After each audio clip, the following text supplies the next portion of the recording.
Merci na bandeko pour benga ngai de partout au changa na mabondeli ba pasteur nyoso papa Franck papa Eric évêque Pascal Mukuna pasteur Maïmala merci na maman moko abenga lobby mama Élysée na kati ya Suisse nzamba pambola yo vraiment merci na ndeko moko abenga na Paris pasteur Thierry au changa na mabondeli pour na veri on a za koloba pour na mboka na biso merci na maître Volcan le combattant le premier air dans niveau France, merci. Na Kemous à l'international, Gauthier Mascotte, merci. Na Gauthier Bele, le roi d'Angleterre, merci. Na Nono Makangila, merci vraiment. Na Bandego Nyon sur toute la patrie RFI, journaliste à Veri, ou Azali, journaliste à Zoloba Vérité, pour te sauver Mboka Nabiso et Kendi Liboso. Mboka Nabiso, te souffrir ming, te moni passe, tu allez humilier, pour ta classe. Il faut comme escroc, faut la minasem pour tant aussi sa université. Tout côté qui na clandestinité pour personne musala pour 5 ans d'expérience. Dans le niveau yamboka, ils ont la infiltration par Rwandais, Burundais, Tanzaniens. Na farnese même dans la police. Il y avait trop de trahison. Mboka. Makambo na public banda nyoso ba boto la ki pa général pa colonel. Justice indépendante. Mais grâce à mon konzamboka sika Félix Antoine Tshisekedi mu kontombolo. Moi ma candidat le damu kishi. Eraye akutike c'est l'état mbongo zate. Akuti biloko nyoso ba yibi. Akuti même mbongo bensani ki bapeza ba soda ba yibaki. Même biloko kolia. Banda kutua l'état. Et comment qui peut privé. Ba compagnie nyoso ya bango passe ezalaki na niveau ya sakana te mokonzi ya mboka alobi tosala 100 jours batonga ba maison fabriquée président Félix aye alobi te totala nanu d'abord cantine populaire au sein bakan gramate ya basoda ninga kulia fe mata soda foza na salaire malade professeur foza na salaire c'est dit ya ndeko na biso 18 ans 21 ans ndeko na biso n'est-ce pas. So, professeur, à mon 100, mais grâce à Fachi, déjà 50. Différence, c'est-à-dire au 50. Tout ça, il y a difficulté d'avancement du pays. Dans le niveau, il y a des gros bien. Au patron de filles, au trop. Président Béton, dossier chef, il y a tout le monde à clarté. Si vous avez la peau, vous avez un Canadien numité. Ah! Mais nous sommes dans la communauté internationale Interpol. Mais M. Numbi, il n'est pas déplacé dans le territoire congolais. À cette place, il y a Bombani. Tout bête, tout le monde évacuation, ailleurs se répondre pour qu'on avance le bosso. Parce que si tu es pas M. Milam, Batangi est trop, Kotan est trop, processus que nous voulons comprendre. Tout ça, on a temps à perdre. Le président Zouma, il est devant la justice. Tel dossier, il y a un Thomas Sankara. Après beaucoup des années, bon quitter, Bazoum Siongo. Makabo Zaka la justice, il m'a monté d'État. Il va procès d'État. Attendez la vérité féminine. Bah dossier zali ma casse. Il y a bateau basala ba crime de guerre dans ma province ba Uta. Boulia Congo, Yumbi.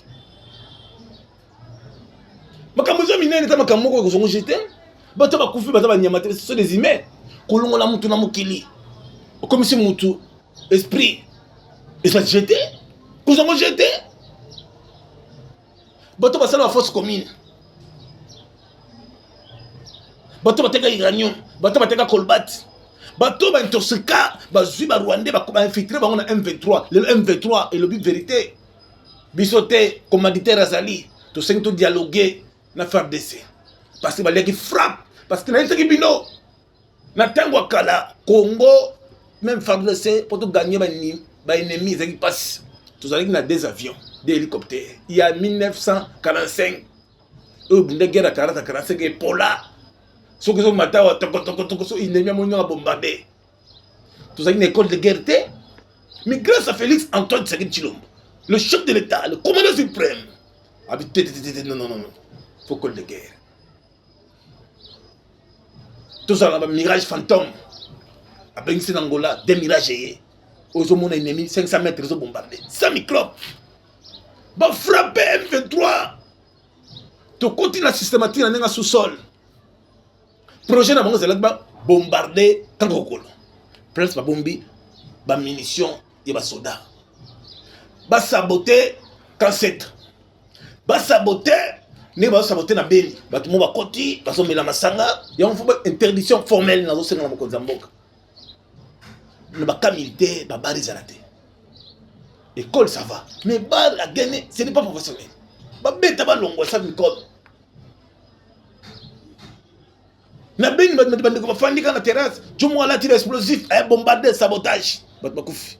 Même na Bukavu, même na Goma. Scuba jewana jo combattre razali. To lobby social ba balia, ba kangi ba bateau na bango, ba bateau privé. Nzale koti na mboka, mais nzala oza car na Congo, même na Brazzaville, dans le bloc mati, même na France, même na Ukraine, même les États-Unis, même na Londres, même partout, bloc mati. Tout ça dans le système économique. Mokonza mboka kotsa misala, pesa bato misala. Tout est dans la distraction, il y a que tribalisme. C'est quoi cette histoire? Le commodité à tribalisme azali, tout le monde la mboka na 26 provinces, ils sont dans 11 provinces. Pour tout ça dans le niveau il y a contrôler qui est qui n'est pas qui est congolais, qui n'est pas congolais. Loi P. Achani est activé. Comment fait-il y avoir Beminaku? Au Longola, Roger Lumbala, en tant que député Ndengeni, Mbongo n'est qu'un au Longola, qui président Félix, en tant que député national, Elie Nambouchmaï, Mbongo n'est qu'un au Longola, Radio Mindonga, Ndengeni, Mbongo n'est qu'un wapi. Makambo est acheté, et c'est l'engagement. C'est le moment, il y a des droits à appliquer. Tout ça, c'est venu me béroter. Tout ça, il y a un chef. Mais c'est l'ingette. Respectez. On n'a pas de refus si on a dit maroté. Tel pour que c'est un journaliste, on n'a pas corrompu. On n'a pas corrompu, on n'a pas corrompu. Tu fais directeur du cabinet, il y a maman à Kassia Batobola. Makambo économie, il y a bien au malam. Bambon a pétrole les aliwapi. Banda ko frapper dans l'économie, que dans l'économie, il y a bête à place de sous. Mais ce qu'on appelle professionnel. Même il y a des journalistes que bah gérer la francophonie. La francophonie, beaucoup de millions. Et quand tu es belé, bon, la francophonie qui est mais tout cas francophonie qui est là, wapi. Bah ça nous dit non, d'abord, la télécom, la communication, il y a francophonie. Le logement, il y a francophonie. La dépense. Mbongo, au moins c'est plus ça qui est dans le ministère de la Santé. Mbongo, il y a Covid, et ça va bien. Mbongo, il y a Ebola, et ça va bien. Mbongo, il y a soin. Vous dites pour sanitaire. Mbongo, il y a vignette, il y a Kisasa, même dans la province Nyos. Vous dites pour ça. Mbongo, il y a qui ne peut pas de ça va bien. Vous dites. Tout ça, c'est tout le monde clair. Tout ça, c'est que Mbongo, il faut. Tu as besoin de flatterie. Ba dépense n'est pas ma photo est baka. Mboka kutambla ndengeni.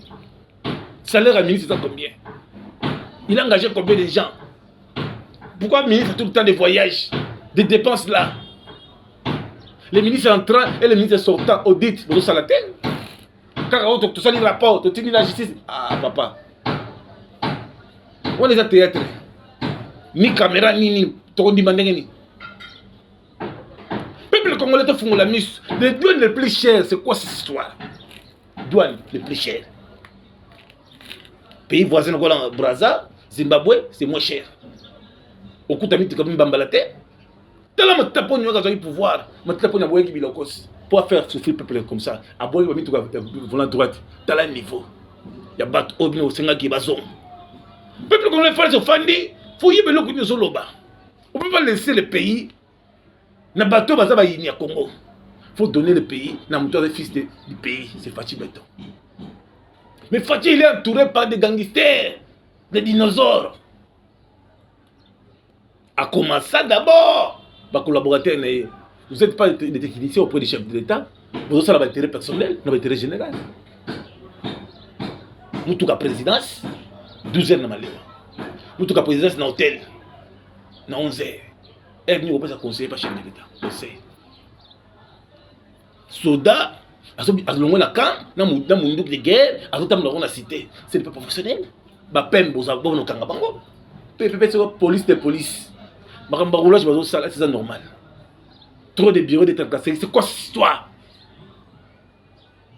nous sommes la bureau de pour les années c'est pour le renseignement mais c'est vous au salon malam ngala kenaki Angola babinga service on a SILF na kotaki na bimba yebisi ngai pour ngape na zamu ta système fana kota na yeba na ke Maroc na koti na Maroc na Rabat na ke na Casablanca jour na kota jour na bimaki mamba yebi tel niveau ya renseignement peuple congolais toujours makambo jeté osé lengeyete bato belé bakufa na époque il y a 18 ans 21 ans muto sali le côté baboki na ngando on dit ba crime yo za no soldaté ozaki réparateur ya ba radio comme général ndene ozaki vendeur de carburant okoma colonel ndene ozaki éleveur ya bangombe général c'est quoi ça c'est pas professionnel tout ça aventure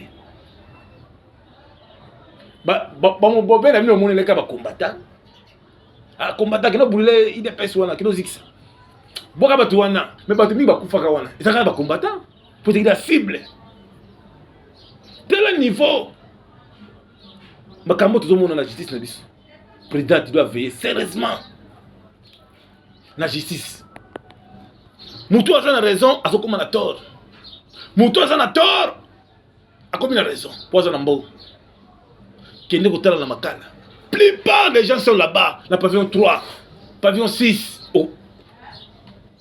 okolia mikate te mutu asali 7 jours asokoli te potawa mbaso awa mutu azofanda wana kisa malonga te mais asala 5 ans préveni likolo ya nini ya 500 francs aza na makala mais bata bongo bimisa bango baconseiller makam na makala baconseiller makam na ndolo mais le commanditaire baza libre bato bayibi mbonga mboka basa détournement mboka yo conseiller yo ministre olongwe ministre fatiti bala moko conseiller chef de l'état olongwe awa batindi DG toujours de mafia na foi ici le capitaine na 100 ans au tambola terre banda nyonso wana ka batuka ya 18 ans basomba ba villa baza actionnaire ya Real de Madrid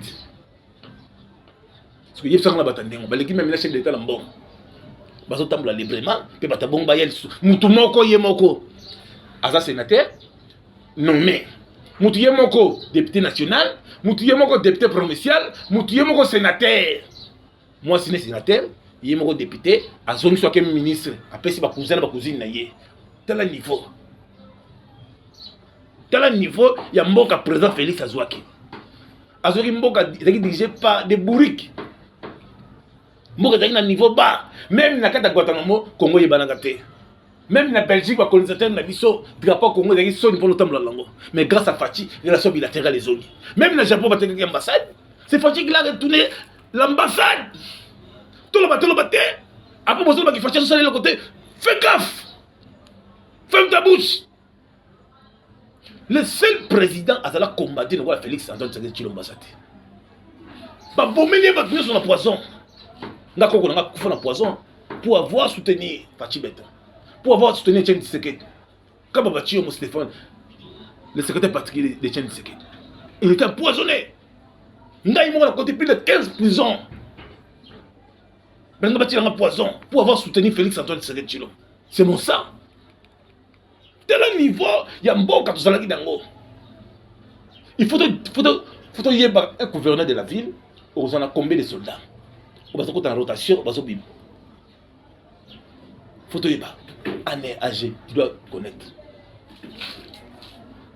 Tu dois connaître que n'a dans l'autorité a la contrôle, il y a l'autorité de transport. Bureau de Moussouazane na Moussalate, azana ordre de mission. Il y a 1967, mais Abimi Nanzela pour faire ou bengi tracasserie. Vous formez votre cicat. Vous avez la réforme à la police. Vous avez bateau compétent même na FARDC. Vous pouvez faire des rappels na bureau de na bango ya ville. Même comme tout le monde en Congo, c'est la normalité. Le président a des soucis à remonter le pays. Tout comme on a niveau mon gouvernement de commater. Tala lelo président a signé contrat na ba israélien, ambassade d'Israël comment. Ambassade il y a Norvège et comment. Il y a Pologne et Angolais comment faire. C'est grâce à Fachi Beton. Le seul président qui n'a na Hongrie ambassade de comment. Mais est-ce que condition mais pas de la visa dans l'ambassade président faut aller en diplomatie na faut te baner to bon ça. Mutu akosenga ambassade akosenga visa na ambassade toza coloniser na Belgique ba otia mutu na libanda mbule beti zala libanda ce n'est pas professionnel, ce n'est pas digne. Vous pouvez me rendez-vous en plein boula bon ko na kate azo fraîcher il y a avant goût à Belgique bien avant goût à France ou tout qui mutu na nzela oh mais Schengen ce n'est pas professionnel. Conseiller spécial en matière de sécurité, ministre des affaires étrangères bon t'as la norme de diplomatie pour visa. N'Angola pour monter en Espagne, bien Portugal, les îles locataires. Pourquoi d'abord on a vu même dans Brazzaville, un Brazzaville dans le passeport Brazzaville, pas qu'en France, les îles locataires. J'ai félicité le chef de l'État. Si on a un passeport congolais, que le Kenya c'est gratuit, mais ça va partout dans l'Afrique, même dans Poto. Au moins dans quel pays ça va avancer. Passeport angolais, autant de l'Afrique d'ici, la peignons des sites du Rwanda sans visa. Pourquoi pas ici au Congo? Président Félix, pour avancer les bossos, ce que ça dit politique, il a l'aurait sauté, président. Tu ne dois pas avancer. Tu dois arrêter presque tous les généraux corrompus. Les généraux, il y a des TK, des monteurs, il y a des chars de combat, des chars de Massoua. Les TK, des monteurs, des camions, ils ont affaire de ces chars de Massoua en privé. Mais il faut que il faut des guerres des hommes. Président Félix, tu dois t'abaisser la table. Nous, la chaîne nationale, ministre de l'Information, il y a comme ça la chaîne nationale. Ce n'est pas professionnel. C'est ridicule. Président, tu dois t'abaisser la table. Tout le monde Congo, dans cette ternios, ma passion Moussala, t'as la bateau, on m'a dit, on a passé. On va dans l'information, c'est une bonne information. Chaîne nationale décoration. Il y a chaîne nationale décoration. Il faut pas changer de décoration. Il faut pas changer de moyen. Il faut bien payer. Même un communicateur, un chef de l'État, il doit être payé. Il doit être identifié. Il peut soutenir physiquement, moralement. Et sécuriser. Parce qu'il se bat comme moi, pas de refus. Vous avez tous les moyens. Mais nous, nous sommes bloqués. Quand vous n'êtes pas au Congo, ils ont vraiment tout fait tout flamme. Avec beaucoup d'amour, avec beaucoup d'amour. Quand tu arrives ici au Congo, tu es là. La pays nous va bien. Projet bien, bien. Mais si on était comme au Congo, et là on est bloqué. Est-ce que notre président Félix, physiquement, moralement, spirituellement, ou bien comment? Président Benza va chef coutumier, il y a un bango. Ils ont pas pouvoir dans bango ancestral. Ils ont pas pouvoir dans chef coutumier. Président, c'est bien. Tu vois qu'il y a des retours sur scène politique. Mais tu as mis sur la Franck Dion, tu as Basile, Bazali.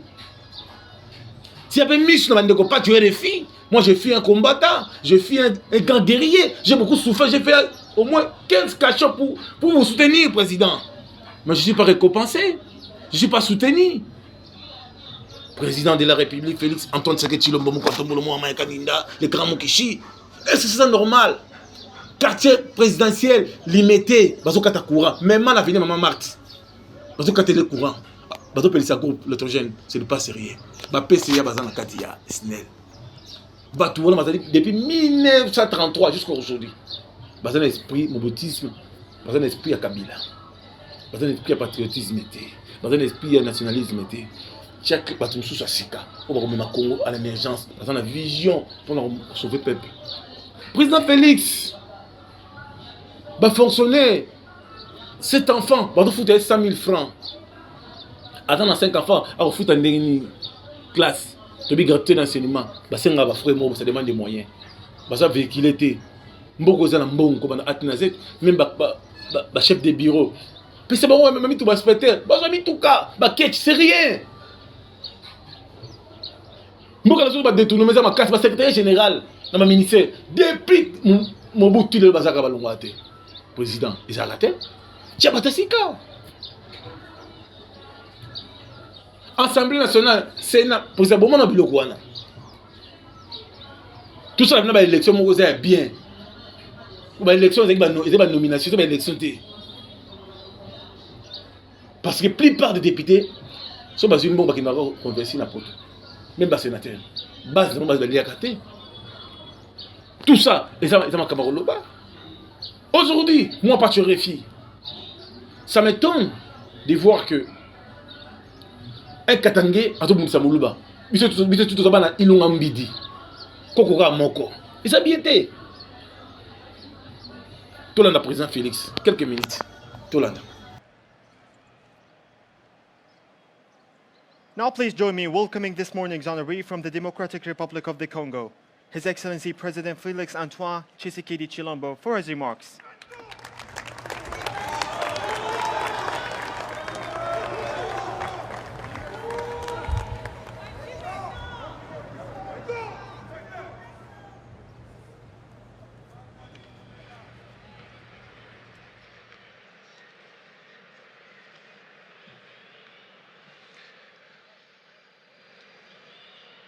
Son Altesse Al-Nahyan bin Mubarak Al-Nahyan, Excellence Shah Nahyan bin Mubarak Al-Nahyan, President of the Organization of the Exposition Dubai 2020, distinguished guests, ladies and gentlemen,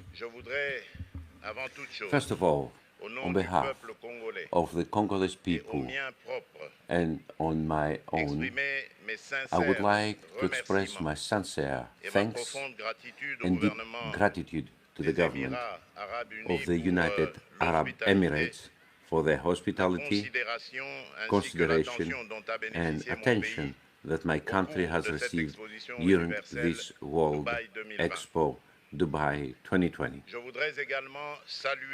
I would also like to salute the quality of the organization of this grandiose event, which today, in the closing phase, has been a real privileged place for meeting, a crossroad of exchanges on culture and the arts, as well for opportunities of investment for each of the countries represented here.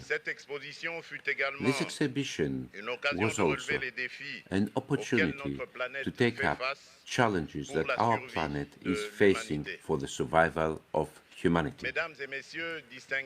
Ladies and gentlemen, distinguished guests, the Democratic Republic of Congo is honored to have participated in Expo 2020 Dubai and to have presented its immense human, cultural, natural and economic potential to visitors from all over the world to discover its material and immaterial heritage on the occasion of this great world meeting.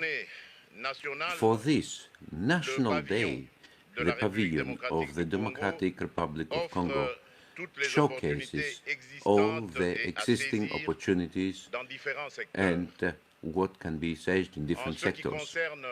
With regard, in particular, to culture, the Congolese rumba, which has just been consecrated by the UNESCO as immaterial, intangible heritage of humanity, and will be honored this evening. In terms of the environmental challenge, the Democratic Republic of Congo remains a solution country in the fight against climate change with its tropical forests in the Congo Basin, as well as its immense reserves of water, 30 megatons of CO2 can be reserved.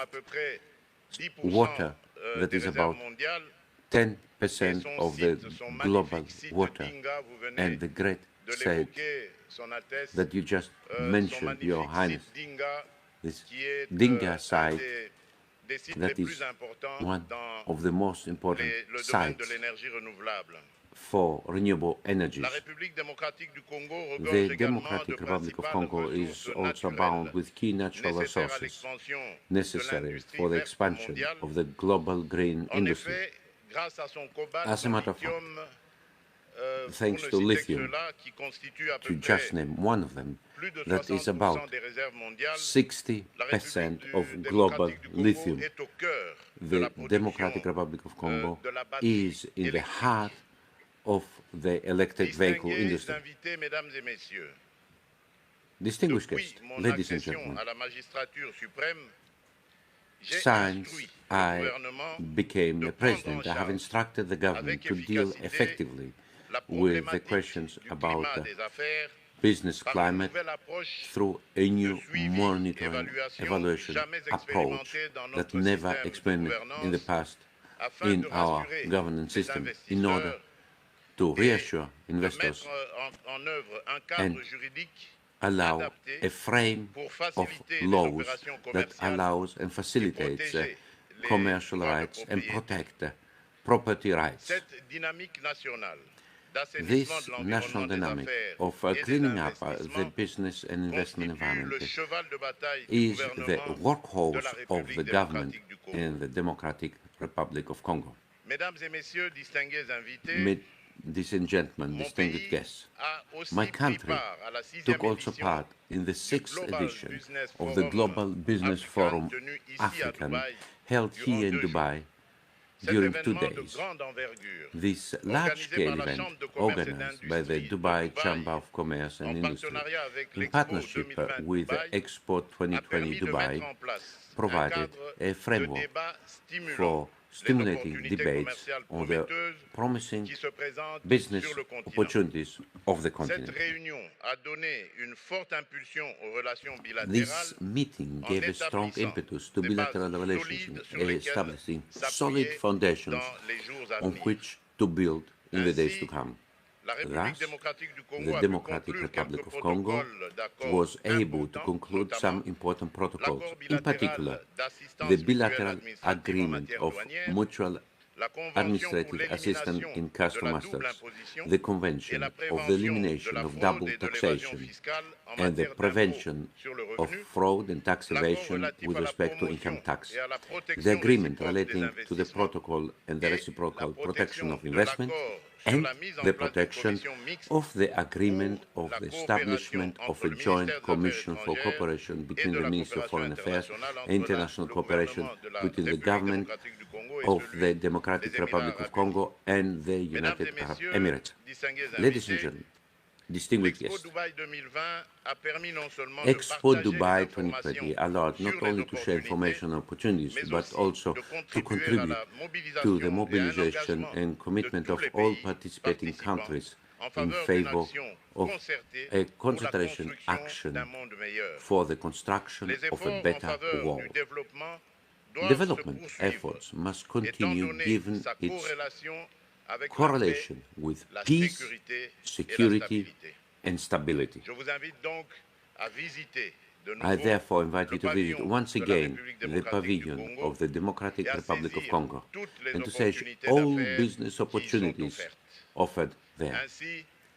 Thus, I declare open the day of the Democratic Republic of Congo at the Expo 2020 Dubai.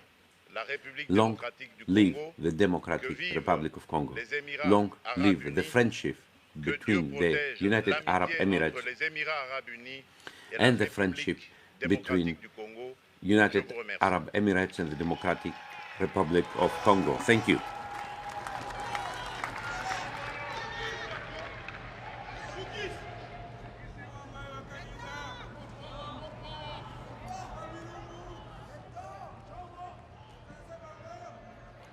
Thank you, Mr. President.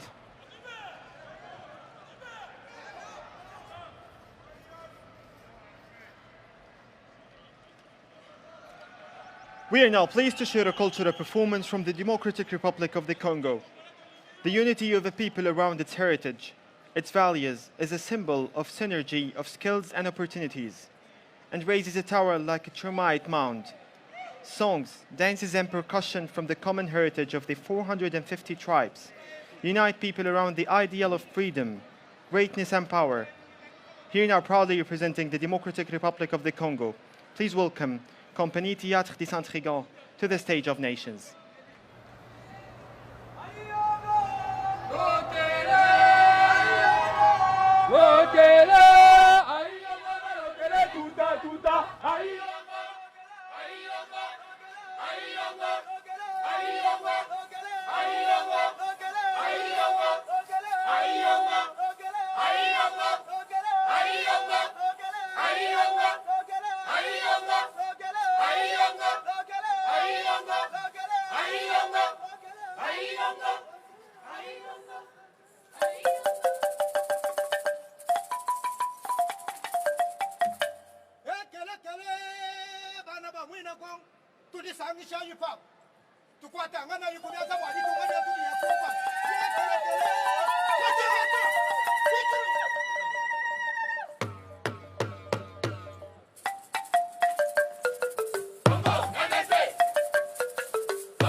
mboka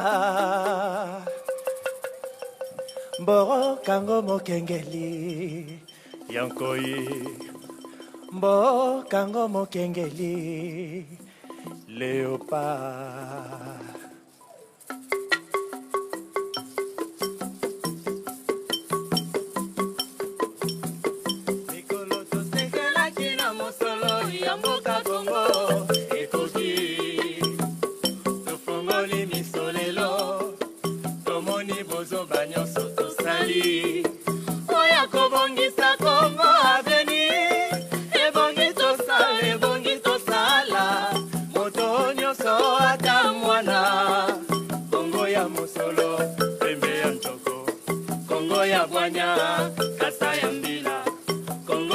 kasi moto ya nkoi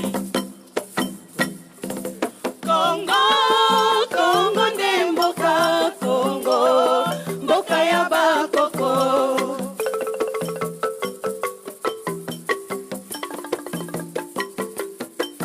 Kongo, bokomona pamba lobi bokolula yango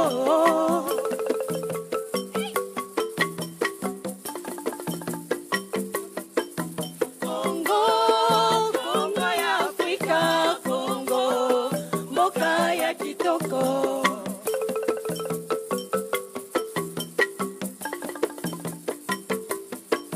Kongo ya bato mayele Kongo bakobikisa yo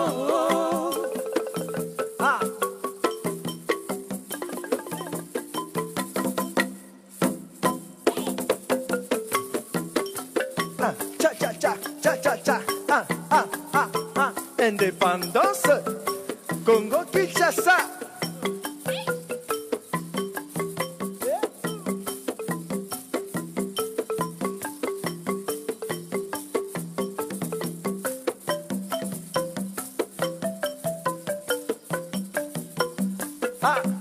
ça c'est la rumba congolaise.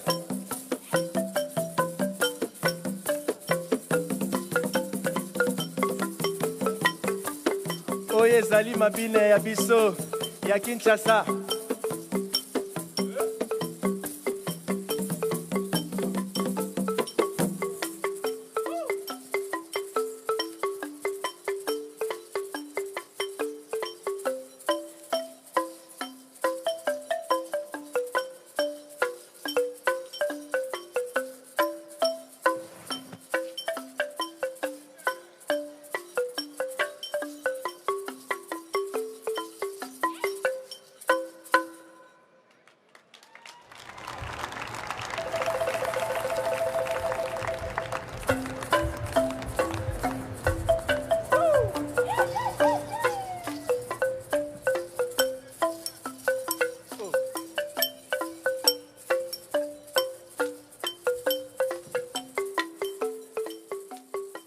Ok, merci, merci.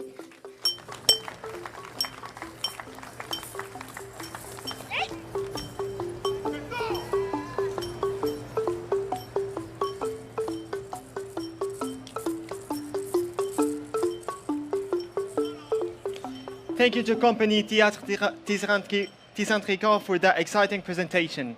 And with this, we conclude our official National Day ceremony of the Democratic Republic of the Congo. Please join me once again in thanking everyone who has joined us here this morning, and welcome to Expo 2020 Dubai.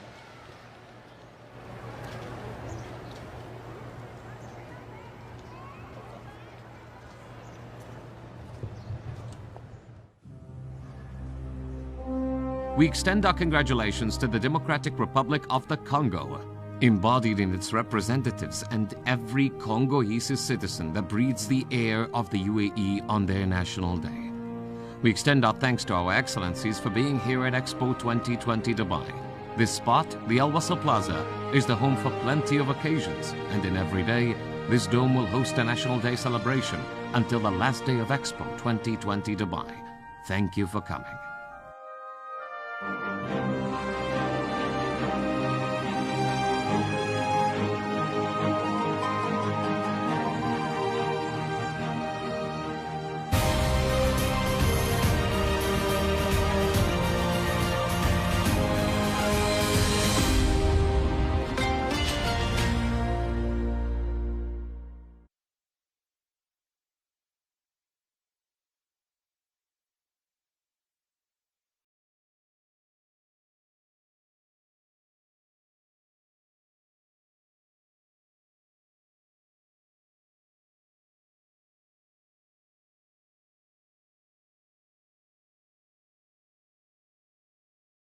Peuple congolais, merci na bino tout bozo la pebiso.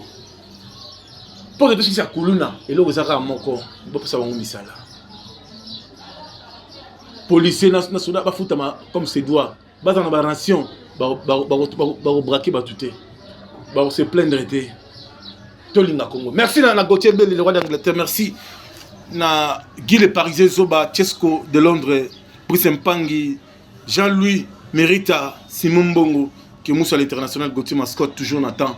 Nous avons Kangi, la Biveonga, Binotu Nathan, Patio RFI, Moukantombolo Mouama, Kanina, Clara Kalma, Sanumbia. Soutenons Fatih sur notre sang, soutenons Patio RFI sur votre sang. Merci beaucoup, Nabandego, sur toute la vie, partout dans le monde. Patio RFI, les grands guerriers, combattu mais jamais abattu. Nous avons fait un Kofi, pas comprendre le Moko, nous avons fait rigola, nous avons hérité Watanabe. Non, tout soutenir Makila Nabiso, Félix Antoine Tshisekedi Tshilombo. Tala, Mandou la Kofi Nasuka. Nayo, Nabino ba journaliste, Boye Bayango. L'Union sacrée n'est pas une plateforme électorale où est comporté président Félix. Non. L'Union sacrée, je répète, n'est pas une plateforme électorale. Mais tout le monde a voté. Non, non. On a candidat gouverneur, vice-gouverneur. Non, non. Et si on a des salam. Non. Au comment on a une élection à gouverneur Nengue Salema. Ce n'est pas nécessairement un ticket à l'Union sacrée Négoleka. Oh. Non. Prophète de Valère. Non, non. Nazo est la vérité. Si c'est une plateforme électorale où est comporté président Félix, comment comprendre que Baye au bazana kati, où même bazi ba ticket qui bazana ba gouverneur, bango wana butu moi ba finga ka président Félix. Bango wana bazolo ba keno, ils ne vont pas porter mandat au bilan il y a président Félix. Union sacrée. Est-ce que le président est fou pour comprendre à quel niveau donc Union sacrée a détourné la vraie vision donc pour parce que ce que comme copie à Batouana non ezali détourné la vraie vision nango nous avons la chance ya koyamba ministre intérieur oui et surtout au ya gera et les kwama ponami ya 2018 il faut ezalolenge ni selon you bolongola comme amendement bolongola likambo ya seuil pour défendre qui na Emmanuel Chadari cité na nazo yebso ba mutu salade so ça m'a faut tout bela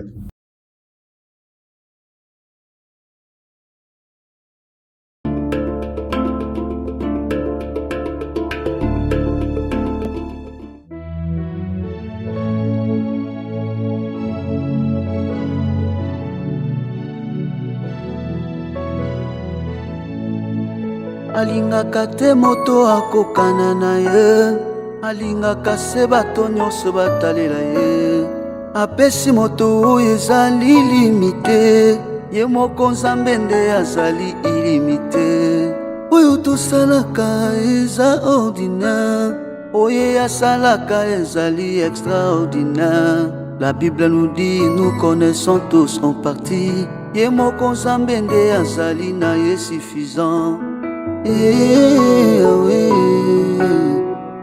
Oui, il est qui koleka. Yahweh, oui, il est qui koleka.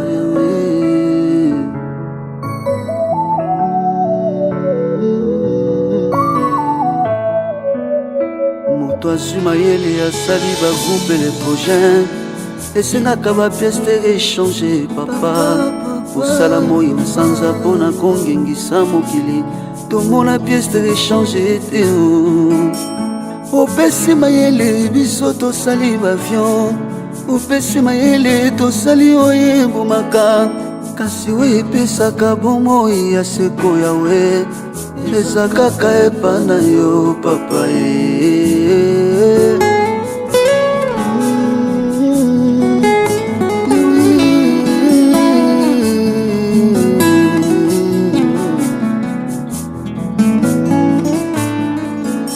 Yesu alingaka te moto akokana na ye apesi moto oyo ezali limite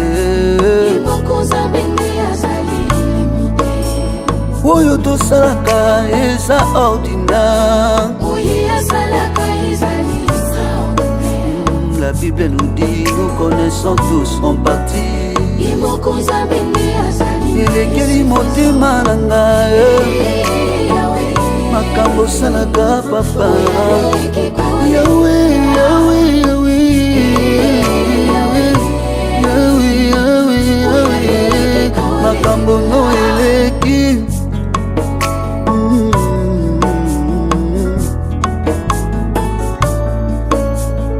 moto azwi mayele asali bagroupe électrogène esengaka bapiese de rechange papa osala moi na sanza mpo na kongengisa mokili opesi mayele biso tosali baviande opesi mayele tosali oyo ebomaka kasi oyo epesaka bomoi ya sekoya ya elekeli motema na ngai makambo osalaka papa yawe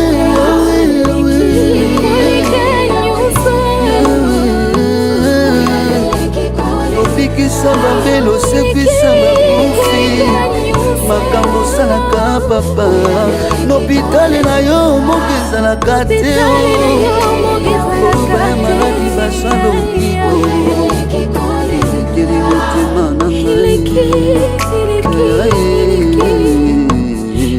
na dictionnaire na yo menopose existaka te nayokasala simba izate lolenge na yo ya kosala lolenge na yo ya kopesa lolenge na yo ya kokangola ekokani ya moto te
un seul jour.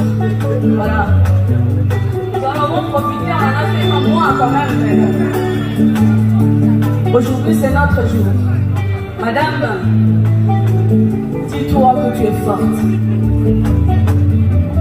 Et que rien ne peut te faire tomber. Parce que toi, tu portes l'enfant dans ton ventre. Toi, tu fais en sorte que l'homme soit. On n'oublie pas Dieu, mais c'est toi qui le portes dans ton ventre. Alors, sois fier de toi.